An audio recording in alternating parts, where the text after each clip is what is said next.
Заасан залбирлыг би харахтаа үнэхээр энэгээр үнэхээр гайхамшигтай би лекцэж өшөө энэс илүү лекцэж чадах болов уу гэж боддог. Та бүгд энийг анханаас нь эхлээ сайн сонсохыг хүсэж байна.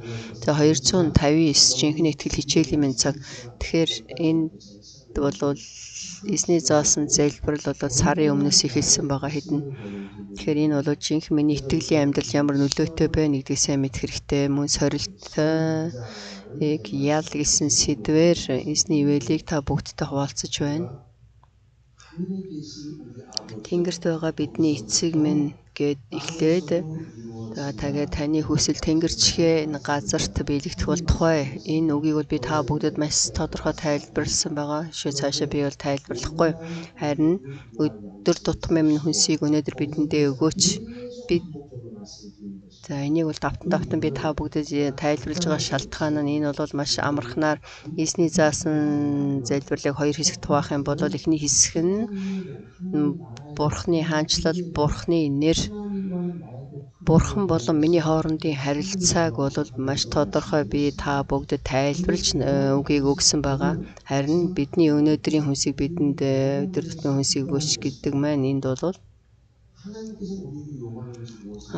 Бурхны хүсэж байгаа зүйл байна. Бурхан бол энийг нэг нэгэнгүй тайлбарлаад сорилтыг ялж гараа гэж хэлж байна. Бүү сорилтонд ороо. За тэгэхээр сорилтонд орно гэдэг маань уурлахыг хэлээд байгаа юм. За ууралсан гэж бол хэлээд байдаг. За тэгэхээр бид нэр үгийг харахад Эфес номон дээр, Филипп номон дээр гардаг шүү дээ. За уурлахдаа та нар нүгэл бүүүлдэ гэж хэлдэг шүү дээ. За хүн ууралж болно.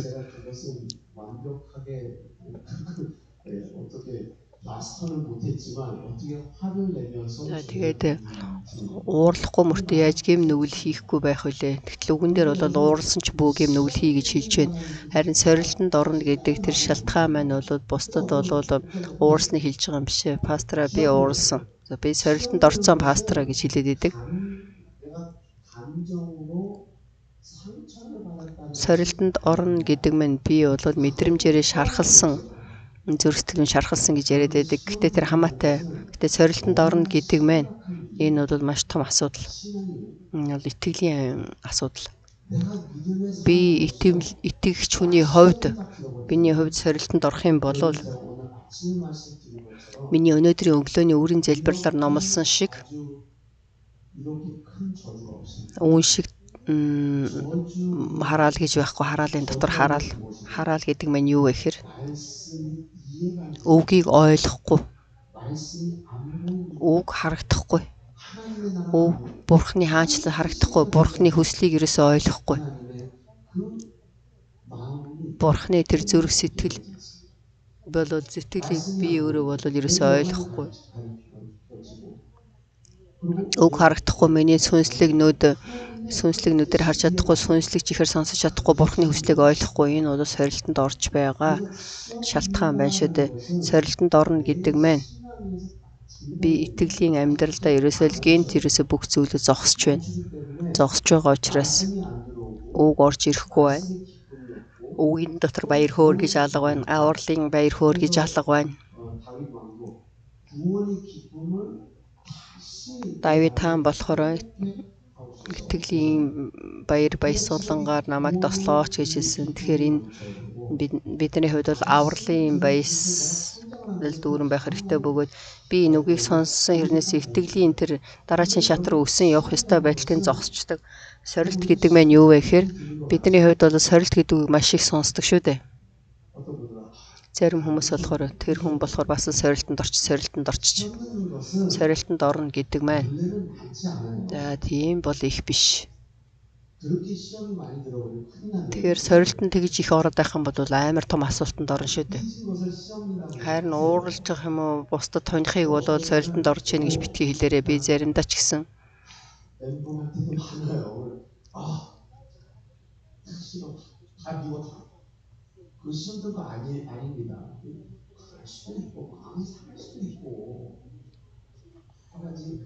тэгээд янз янзын асуудлууд байна, шалтгаан байна. Сорилт гэдэг маань за хүний амьдралд хичнээн удаа байх вэ гэхээр Би бол хүн сорилтонд орсон гэдэг юм бол энэ удаан явна. Тийм биз дээ. За бид нар сорилтонд орж үзсэн шүү дээ. Сорилтонд орж үзсэн хүмүүс бол бүгд мэднэ. Тийм ээ, тийм. Тэгэхэд бол тэнд буцаж ирнэ гэдэг бол тийм амар биш шүү дээ, хэцүү. Би ариун сүнсээр дүүрэн байж чадахгүй сорилтонд орох юм бол хэд хоног явахыг бид нар мэднэ шүү дээ. За тэгээ би дахиж буцъя гэдэг хэрнээсээ энэ бол болдоггүй. За тэгэл миний мэдэхгүй тэр хугацаанд бол хэдэн сар болно. Миний зүрх сэтгэл дотор маш их сонин, маш олон зүйлүүдийг би хадгалж байгаа тэр өргөс, тэр зүрх сэтгэлд хадгалж байгаа тэр сум, ном сум бол надад муу нөлөөлж байна. Энэ бол сорилтонд орох юм бол маш их удаан явдаг учраас сорилтонд бол орж болохгүй. Сорилтонд орох юм бол Бурхны тэр боломжийг алднаа. Сорилтонд орох юм бол Бурхны гайхамшигтай тэр төлөвлөгөө ажлуудыг бол хийж чадахгүй тийм байдалд орж байна шүү дээ. Тэгэхээр сорилтонд бид нар орно гэхээр та бүгдийн тэр бодож байгаа шиг би сорилтонд бол байн ордог. Тэгэхээр энэ бол нэг баярхаад байх юм биш. Би өөрийгөө харааж байгаа үг ээ. Тэгэхээр тэр сорилт гэдэг үгийг бол та нар ерөөсөө хэлэх хэрэг байхгүй. Сорилтонд орох юм бол бид нар хурдан тэндээс буцах хэрэгтэй. Ерөөсөө сорилтонд орж болохгүй. Аамен. Тэгэхээр ерөөсөө царай зүс нь өөрчлөгдөл.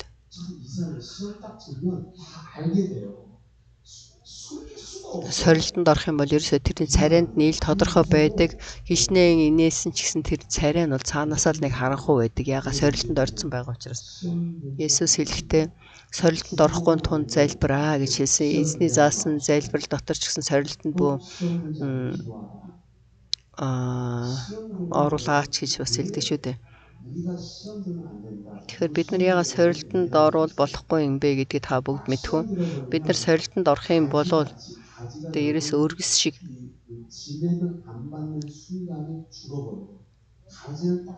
за тэгээд энэ өргөс бол нэг ингээ хатах юм бол хугараад өгдөг. Харин тэр модны үндэс бол зүгээр харин мөчр байх юм бол тэгэл хатах юм бол үгүй шүү дээ.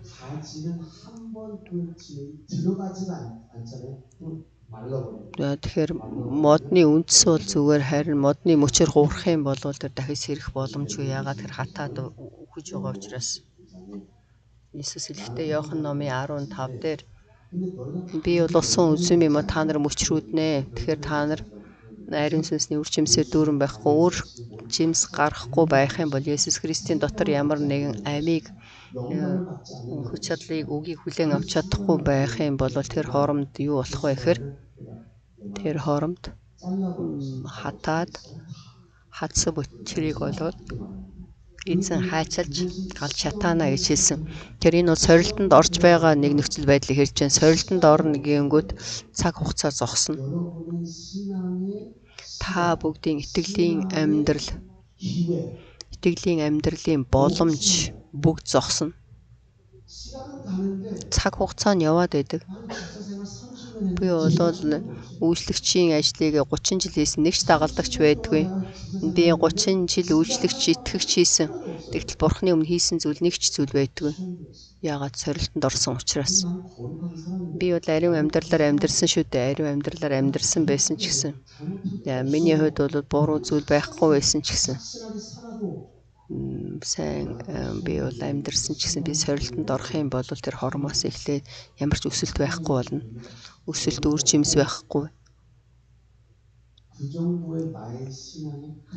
Тэр хэмжээгээр миний итгэлийн амьдралд бол маш том сорилтонд орох юм бол том асуудалд орох учраас бид нар сорилтонд бүү ороо.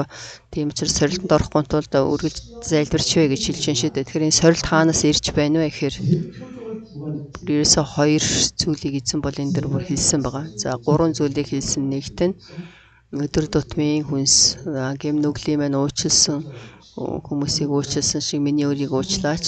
Тэгэхээр бид нар бол бие биентэйгээ харилцаан дотор бол ганхаж болохгүй.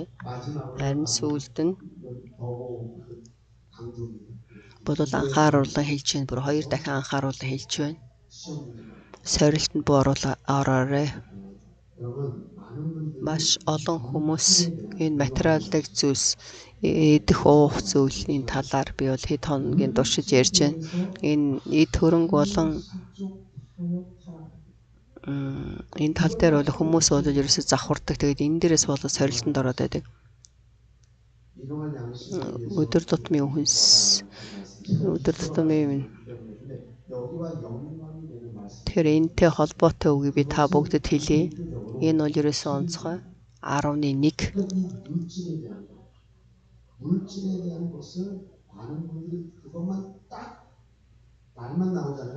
Тэгээд энэ 11-ийг бол ярингуут л ерөөсөө бүх зүйл нь зүгээр ээж байгаа л 11-ийг өргийг ингүүтэл шууд өстө хачин болоод уурлаад явчихдаг.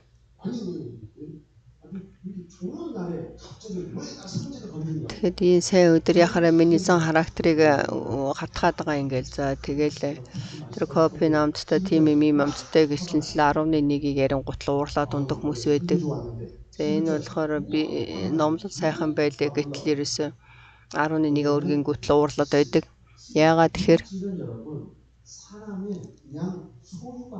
энэ мөнгө бол бидний зүйл биш шүү дээ. Тэгэхээр энэ мөнгө гэдэг мэн бидний хэрэгцээ.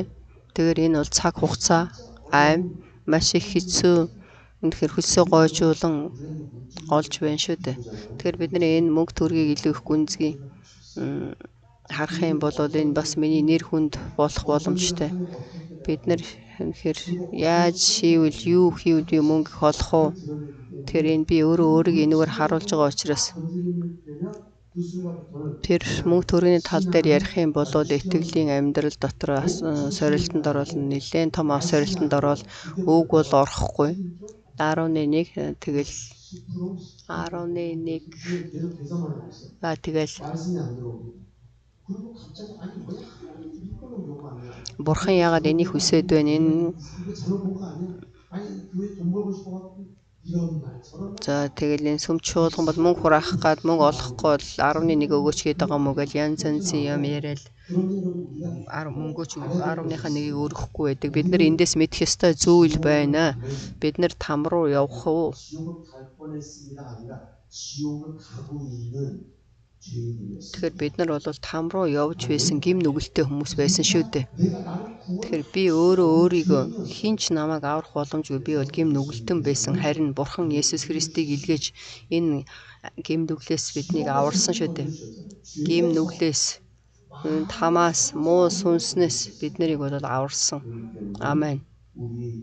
Тийм болохоор бидний үнэхээр энэ сүнс мах бод энэ оюун бодол энэ бол бүгд Бурханых бөгөөд минийх биш ээ. Гэхдээ би энэ дээр шийдвэр гаргах боломжтой шүү дээ. Үгүй ээ. Энэ ертөнц бол өөрийнхөө шийдвэрээр амьдардаг. Тэрний эцсийн шийдвэр нь юу вэ? Там. Энэ ертөнц бол шүүлтийн өдөр дараа нь бол мэдэх болно. Би өөрийнхөө хүслийн дагуу амьдарсан. Тийм ээ.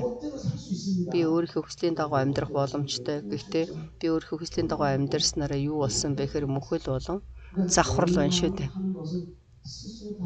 Тэгэхээр энэ мөхөл завхралыг бол тэр өөрөө бол сүүлд нь ойлгож мэднэ. Би бол өөрийгөө энэхээ хаан гэж бодсон. Би өөрийгөө эзэн гэж бодсон. Би өөрийнхөө хүслийн дагуу амьдрна гэж би бодсон. Үгүй юм байна. Намайг бүтээсэн бүтээгч Бурхан байгаа юм байна. Миний Бурхан байгаа юм байна гэдгийг бол мэдэх болно. Харин энийг урдчлан мэдэж байгаа хүмүүс бол Христэд итгэдэг хүмүүс. Тэгэхээр бид нар бол Христэд итгэдэг хүмүүсийн хувьд бол Бурхан талархан амьдарч байна шүү дээ. Тэгэхээр жинхэнэ авралыг аваад үнэхээр тэрэнд талархаж чадаж байгаа хүн. Үнэхээр энэ авралыг ойлгож байгаа хүн. Амен. Амен. Тэр хүмүүс бол 11-ийн тал дээр бол ямар сорилт байдгүй. Авралыг авсан ойлгож байгаа учраас яагаад тэгэхээр энэ авралыг биднэрт бол тийм амар өгөөг шүү дээ Есүс Христ. Тэгэхээр авралын талаар энэ ойлгож чадахгүй байгаа хүмүүсээс сорилтонд ордог. Тэгэл мөнгө төрийн талаар ярангуул 11-ийг өргөөг ингүүл шууд сорилтонд ороод пасторыг болохоор нэг хулгайч шиг хараад тэгэл нэг хуурамч хүн шиг зөвхөн биднээс бидний мөнгийг авах гээд байна гэсэн маягтай хараад байдаг. Тэр шалтгаан нь Бурхан болон бидний хоорондын харилцаа, авралын харилцаа. Тэндээс бол аль хэзээний даван гараа явцсан байгаа учраас бид нар бол бүгд Бурхан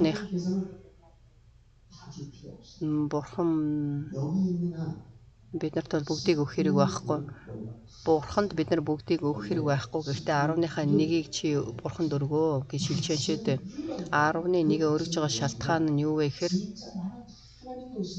би бол жинхэнэ Бурханы өмнө Бурханы зүйлүүдийг хүлээн зөвшөөр. Амен. Тэгэхээр гэр бүл бол гэр бүлүүдээ хүлээн зөвшөөрдөг шүү дээ. Хичнээн дургүй байсан ч гэр бүл бол гэр бүл. Тэгэхээр гэр бүлээ бол бид нар хүлээн зөвшөөрөх хэрэгтэй. Христэд итгэдэг хүмүүсийн хувьд, Бурханы хүүхдүүдийн хувьд Бурхан бол бид нарыг удирдана. Тэгэхээр 10-ны 1-ийн талаар шинэ гэрээнээс эхлээд хуучин гэрээнээс эхлээд шинэ гэрээ хүртэл бүгд гарч ин шүү дээ. Бүх зүйлийг 10-ны 1-ийг Бурханд өргөө. Тэгээ маш олон хүмүүс би бол ийм зүйлийг маш их сонсч байсан. Би 10-ны 1-ээ өргөөд яаж идэж ууж амьдрах юм бэ? Тэгэхээр бид нар бол амархан мөнгө бол олж байгаа биш шүү дээ. Өртөө байна, зээлтэй байна. Гэтэл Бурхан минь бид нар яаж идэж ууж амьдрах юм гээл 10-ны 1-ийг яаж өргөх юм гээд байдаг. Тийм учраас нийтний заасан залбирал маш чухлаа. Тэгэхээр энэ залбирлыг бол бид нар зүрх сэтгэлээсээ итгэн амьдрах хэрэгтэй. Итгэж байна уугүй юу? Энэ бол жинхэнэ итгэлийн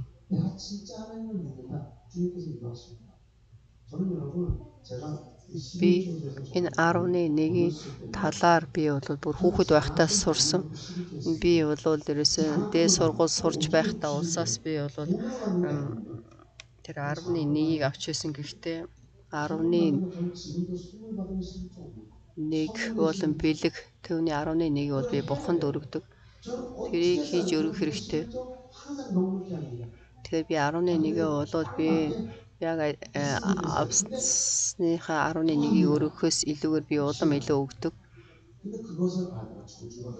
Тэгэхээр би бол энэ 10-ны 1-ээ өргөхгүй учраас би харагт болов гэж бодож байгаа юм биш ээ. Гэхдээ үгэн дээр бол тэгж бичсэн байх шүү дээ. Хэрвээ би 10-ны 1-ээ өргөхгүй байх юм бол би Бурханы зүйлүүдийг бол хулгай хийж байна.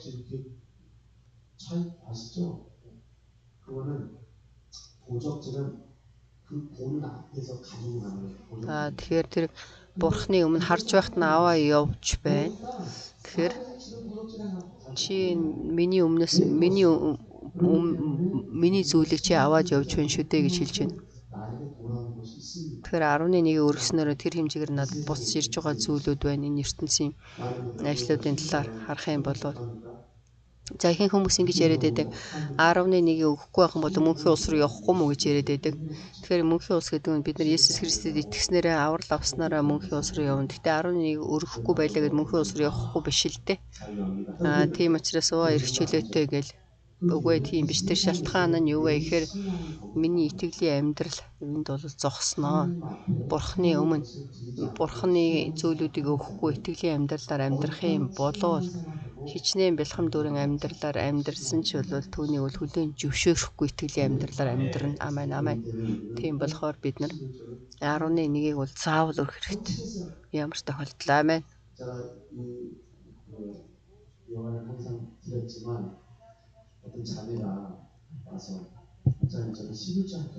За нэг хүүхэд над дээр ирээд пастраа надад 10-ны 1-ээ өргөх мөнгө алгаа. Би мөнгө хураадгүй. Би ажил хийдгүй гэж хэлж байна.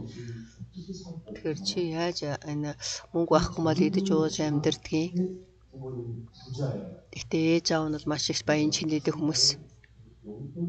За тэгээд хүүхдэд бол хэрэгэл гэж бол карт өгдөг юм байна. Мөнгөний карт.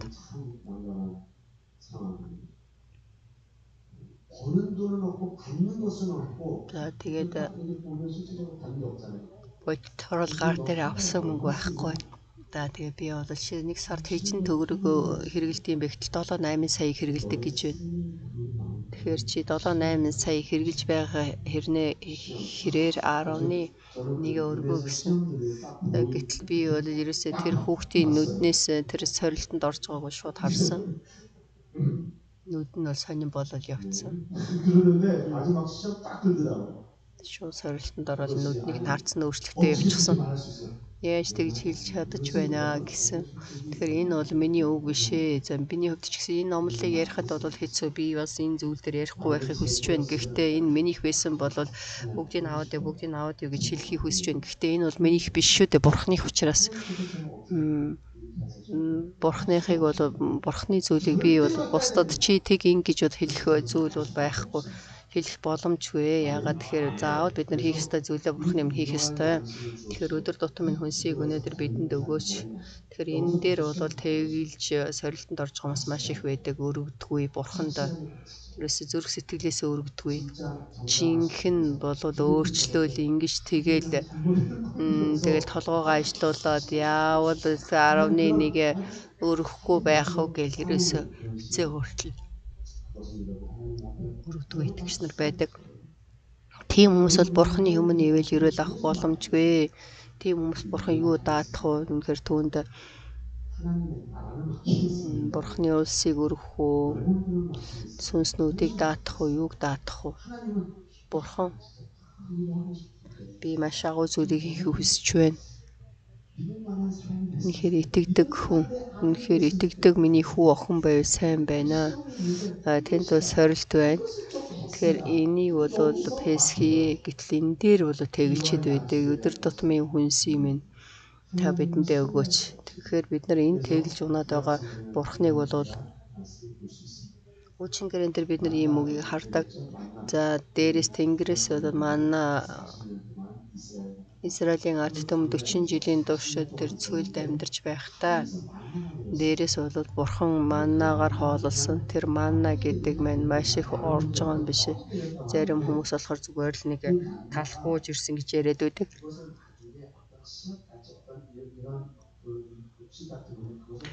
За тэрийг болохоор ерөөсөө тэр өвсний толгой дээр суусан шүүдэр шиг тийм жижигхэн цагаан юмнууд тэрийг хурааж авангуудаа тэгээд өөрүүлээд гурил шиг болгоод тэгээд тэргээр хоол хийж иддэг байсан юм байна. За тэгээд бурхан энэ дээр хэлэхдээ 5 дахь өдөр болгон идэх зүйлээл идэх хэмжээгээрэл бол авч явахаас илүү бол авч болохгүй. Харин 5 дахь өдөр болохоор 2 дахин ихийг авч яваа. Тэр шалтгаан нь хагас өдөр бол ажиллах боломжгүй учраас 5 дахь хагас сайныхыг аваа явдаг. Гэтэл хүмүүс бол дэндээ шуналтай байсан учраас өдөр болгон байхад 40 жилийн туршид та бүгд бодоод үзээрэй. Өдөр болгон тэр маннаг бол бурхан өгч байсан. Тэгэхэд 1-2 жил тэгээд за үргэлж ингэж биднэрт өдөр болгон өгөх юм байна гэж бодох ёстой байтал 40 жилийн туршид өнөөдрийг аваа зогсохгүй өнөөдөр маргаа дээр бараг 7 хоногийнхоо хураагаад авчихдаг. За тийм маргааш ирэхгүй маргааш болоод байхгүй гэж бодоод маш их хэмжээгээр хураагаад авчдаг. Тэгээ дараачийн өдөр нь бол тэр бүгд муудсан байх жишээтэй идэж чадахгүй. Тэгэл маш тийм ялаа шаваад бурхан хэлсэхдээ та бүгдийг өдөр болгон идэх зүйлээл хураа гэж хэлсэн шүү дээ. Харин 5 дахь өдөр бол 2 дахин хураа. Харин хагас өдөр бол буу гараа гэж хэлж байна. Тэгтэл хүмүүс бол тэр манайг хурааж авах гэдэг хагас өдөр гарч байгаа шүү дээ. 40 жилийн туршид бол бурхан ингэж өгч байхад тэр зүйл өнөөдөр ч гэсэн давтагдаж байна шүү дээ. Тэгээ эсний өдөр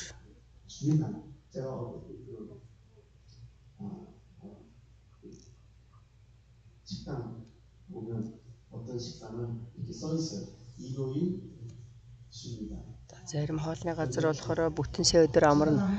Зарим нэг хоолны газар болохоор эзний өдөр амарна гэж бичсэн байдаг. Тэгээд харах юм бол эзний өдөр болон бүтэн сая өдөр гэж ялгарч байна шүү дээ. Эзний өдөр гэдэг нь Христэд итгэдэг хүмүүст гэж бичиж байна. Энд бол эзний өдөр бол бүх ажиллаа гэж хэлсэн. Амен. Тэгтэл энэ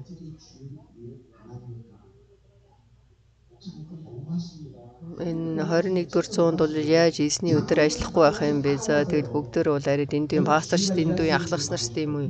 Би бол бүтэн сая өдөр ажилдаг чуулганд очимоор байна гэд байж магадгүй. Гэтэл үгэн дээр юу гэж хэлж байна гэхээр эзний өдөр. Эзний энэ ариун өдөр. Ариунаар бид нарыг сахиа гэж хэлсэн шүү дээ. Тийм учраас бид нэр 6 хоногийн туршид ажилласан ч гэсэн харин эзний өдрийг бол эзэнд бүтэн өргөх хэрэгтэй. Амен. Тэр шалтгаан нь Бурхан минь та надад өдөр болгон миний хүнсийг өгч байгаад би итгэж байна. Амен. Тэгэхээр эзний заасан залбирал гэдэг мэн зүгээр л нэг амархан залбирал биш. Миний бол итгэлийн тунхаг, миний үйлдэл, миний дуулуур. Амен. Өдөр тутмын хүнсийг бидэнд өгөөч гэж итгэх юм бол бид нар бүтэн сая өдөр эзний өдөр ажиллахгүй байх хэрэгтэй шүү дээ. За тэгээд өдөр тутмын хүнсийг минь өгөөч гэж за тэгээд 10 дугаар анги 12 дугаар 1 2 12 дугаар анги төгсөөл дээд сургууль дор шалгалтын минь сайн тэгж ингэж дээд сургуульд ороход гэх мэтчлэн залбираад байдаг. За тэгээд чи болохоор эзний өдөр болвол зүгээр л шалгалттай юм чинь хичээлээ хийгээд байх жишээтэй. Би надад ямар нэг яруу асуудал гарах юм бол би эзний өдөр ирэхгүй байсан чи яах вэ гэх мэтчлэн боддог. Харин Бурхан бол миний харилцаа, Бурхан болон тэр хүмүүсийн харилцаа яаж хагарч байна шүү дээ. Энд сорилтонд орж байна. Энд сорилтонд орох юм бол за тэгэхээр энэ дээр бол ууралсан гэсэн тэр зүрх сэтгэлийг хаях хэрэгтэй. Сорилтонд орох юм бол материаллык зүйлс эзний өдөр Бурханы өмнө өөгөх талаар, үйлчлэх талаар бол ерөөсөө сорилтонд орох юм бол бүхий зүйлүүд зогссон. Бүх зүйлүүд зогсноо. Тийм учраас дараа нь Бурханы өмнө очих боломжгүй, залбирах боломжгүй, гуйх боломжгүй. Жинхэнэ Бурхантай уулзах тийм боломжгүй болж байна шүү дээ. Тийм болохоор бид нар заавал эзний заасан залбирлыг хийх юм бол бидний залбирлаар бид нар ялах хэрэгтэй. Амен. Амен. Тийм учраас 11-ийг бид нар Бурханд бүрэн төгс өргөж Бурханы өмнө өргөхдөө 11-ийг өргөхгүй байна уу? За Бурхан 11-ийг өргөхгүй бол Бурхан зогсож байгаа юм шиг. Харин Бурхан 11-ийг өргөх юм бол ерөөж байгаа юм шиг тэгс бодогдож магадгүй. Харин Бурхан болохоор ерөөсөө нүдээ хараад 11-ийг өргөж байна, өргөхгүй байна. Өргөхгүй байгаа мó гэд байдаг бол Бурхан биш ээ. Харин энэ бол үг ээ. Бурханы өгсөн, Бурханы бидэнд өгсөн үг. Энэ Бурханы хэлсэн үг гэдэг мэн тэр чигээр биелэгдэж хийгддэг. Энэ бол Бурханы үг. Дуулуургүй байх юм бол дуулуургүй байх тэр тал руу хазаагаа явах. Харин дуулууртай байх юм бол дуулууртай байх тэр тал руу явах. Энэ бол Бурханы үг ээ. Бурхан бол маш тодорхой. Би чиний ерөөлийг бол хаа гэж бол хэлдэггүй шүү дээ. Ягаад гэхээр Бурханы бидэнд өгсөн үг бол хэлж байна шүү дээ. Исая 55-ыг харъя. Исая 55-ын 10-11.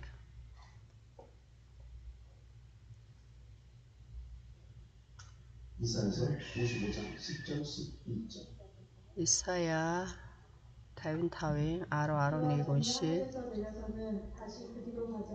Борооцоос тэнгэрээс бууж ирээд газраас зөвхөн ургуулж тариачин дүрийг идэвчид талхыг өгч газрыг усалтлаа буцадгүйтэй адил амнаас минь гарсан миний үг над руу хоосон буцаж ирэхгүй харин юу хүснийг минь хэрэгжүүлж юунд илгээснийг минь гүйцэтгүүлнэ.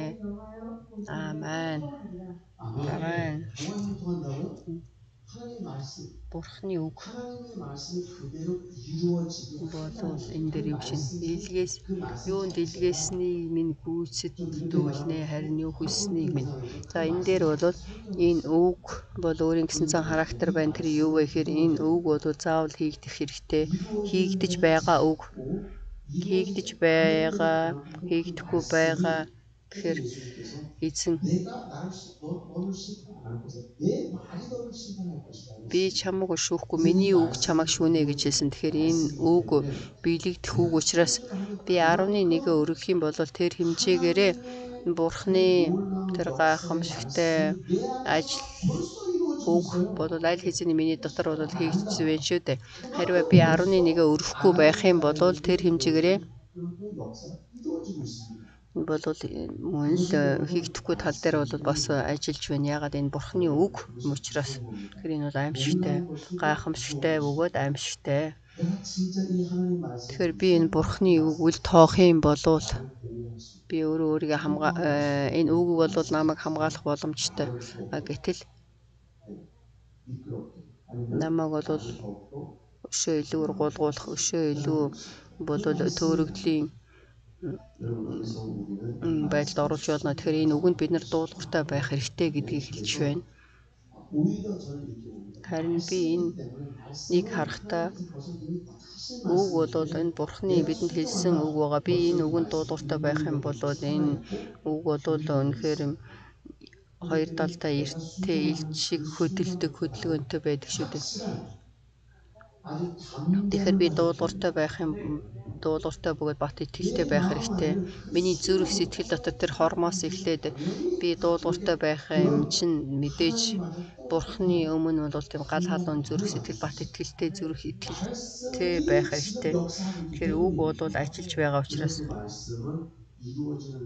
тэр энэ үг бол хэрэгдэж хийгдэж байгаа үг учраас бурхан болоод тэгж хэлсэн учраас өөр зүйлийг мэдгүй.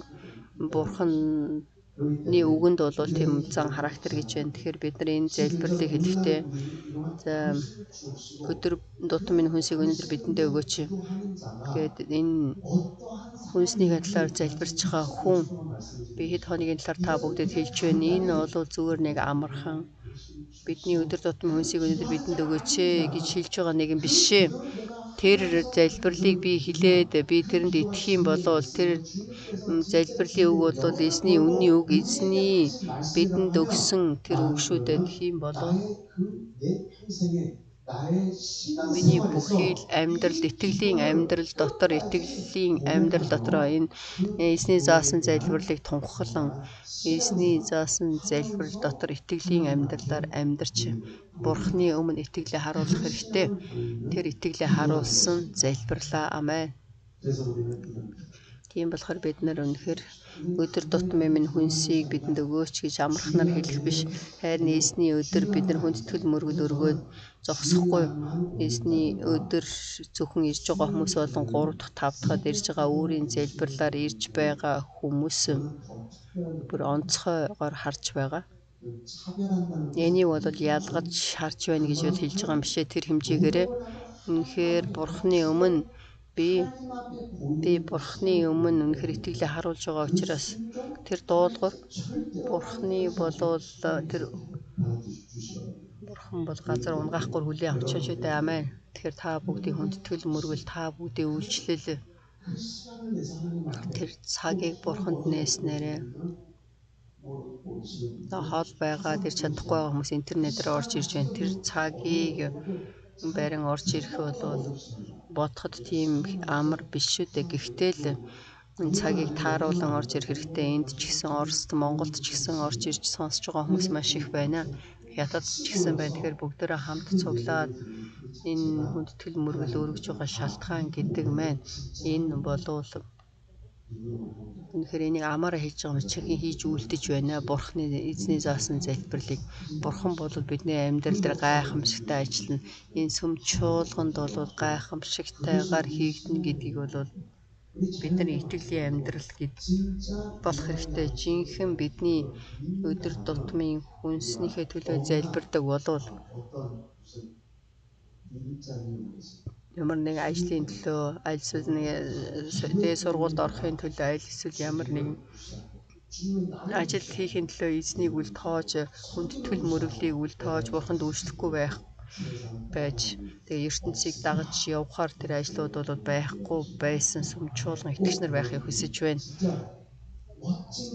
Үнэхээр гайхамшигтай сүм чуулган болохыг хүсэж байна. Бүгдээрээ хамт эзний өмнө залбирцгаая.